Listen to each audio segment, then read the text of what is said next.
Indian dominance in drone warfare clearly has unsettled Pakistan in light of what we see happen in Operation Sindoor. Pakistan is now scrambling, we're given to understand, to install anti-drone systems. تو جناب آپ نے دیکھا کہ کس طرح بھارتی media Pakistan کی تیاریوں پر نہ صرف نظر رکھے ہوئے ہے بلکہ اس پر خوب واویلا بھی مچا رہا ہے۔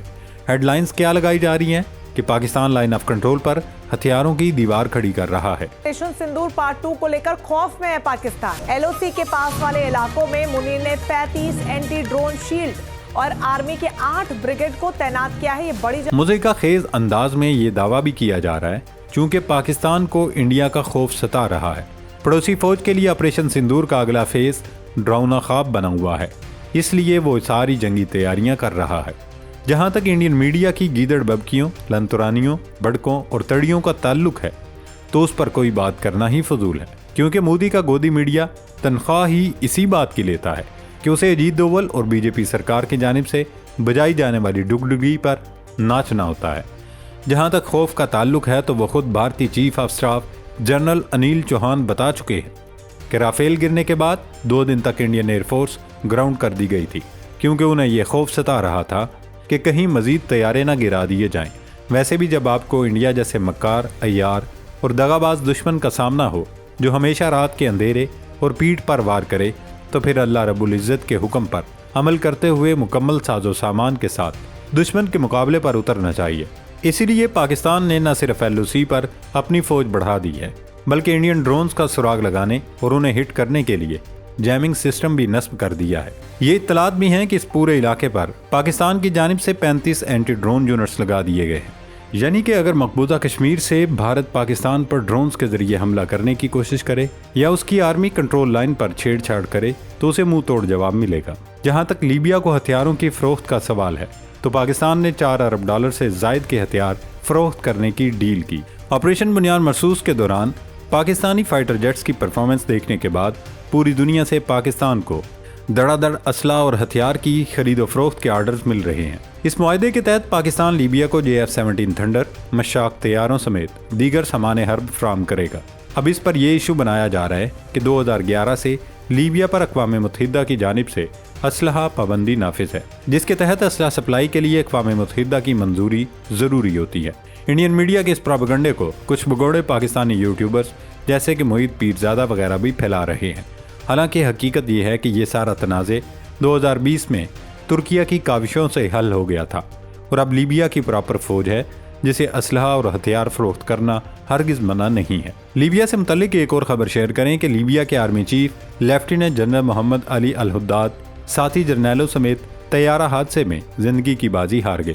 ان کا طیارہ ترکیہ کے دارالحکومت انقرہ کے قریب حادثے کا شکار ہوا، جس کے نتیجے میں طیارے میں سوار تمام افراد جان سے گئے۔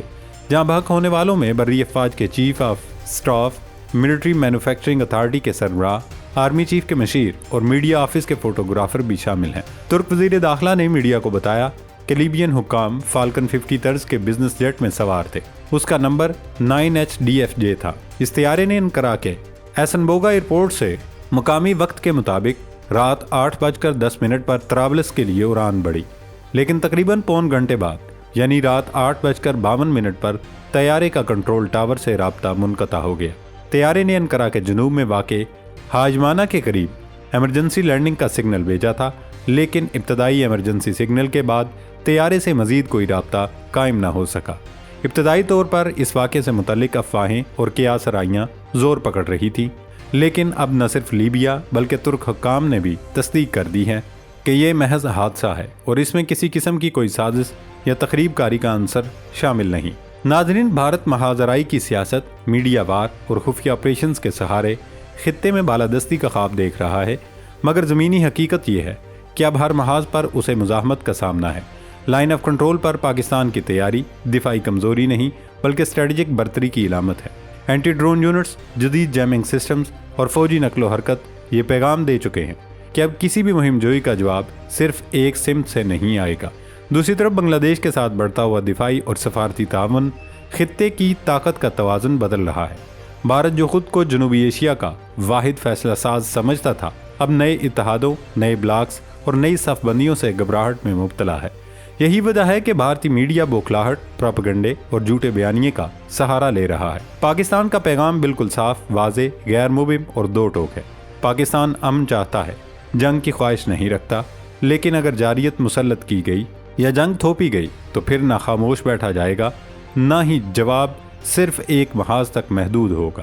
پھر انڈیا کو ہر طرف سے اور ہر محاذ سے بھرپور جواب ملے گا۔ اللہ رب العزت ہم سب کا حامی و ناصر ہو۔ پاکستان زندہ باد۔